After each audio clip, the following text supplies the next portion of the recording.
I'm Zach Hansen. This is Joseph Walton. And we're going to talk about the Champions League this week. So recently, this past Thursday, the Champions League had their draw. We're going to go through who we think are going to be making it out of these group stages. So for Group E, I have Manchester United getting first, followed by Benfica getting second. Manchester United looks too good right now. They're consistently doing well, and they're winning the BPL right now with an 8-0 goal differential. Benfica has always been consistently good, always winning the Portuguese league, so I think they're going to get second. And I'm going to talk about Group A here. We can talk about Group B, the second group. And Group B is a fairly strong league. They have two top-class teams, and their group consists of Bayern Munich, Paris Saint-Germain, and Anderlecht and Celtic.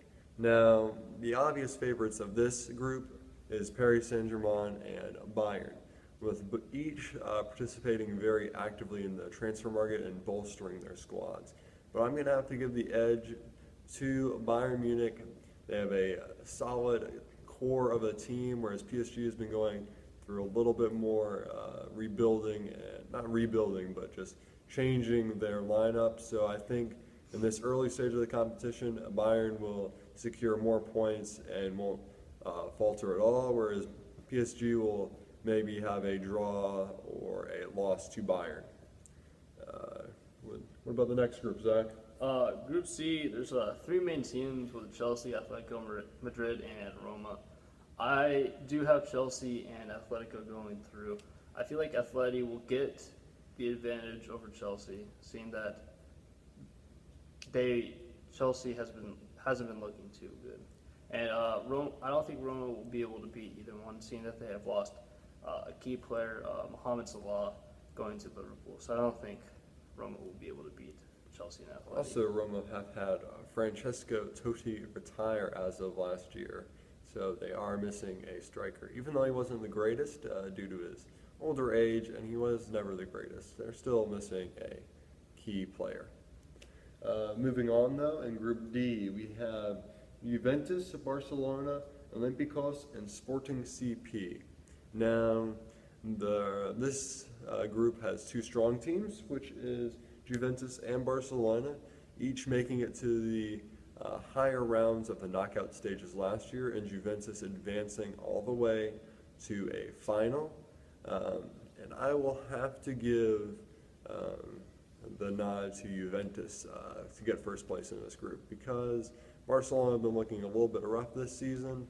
They haven't been able to beat out rivals Real Madrid in two competitions, and Juventus will beat them in this group. What about the next group here?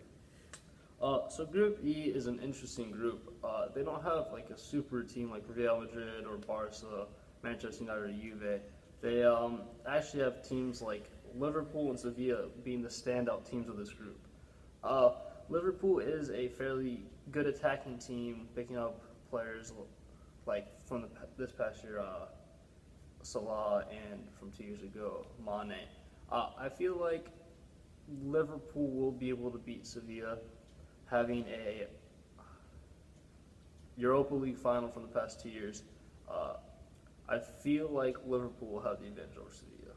Yes, I agree. And also, just to mention, Liverpool, however, may struggle in some away fixtures because they do not have the greatest defense, but I feel like they'll make up for it with the vibrant attack Jurgen Klopp tends to bring. Now, Group F consists of Shakhtar and Manchester City, Napoli, and Feyenoord.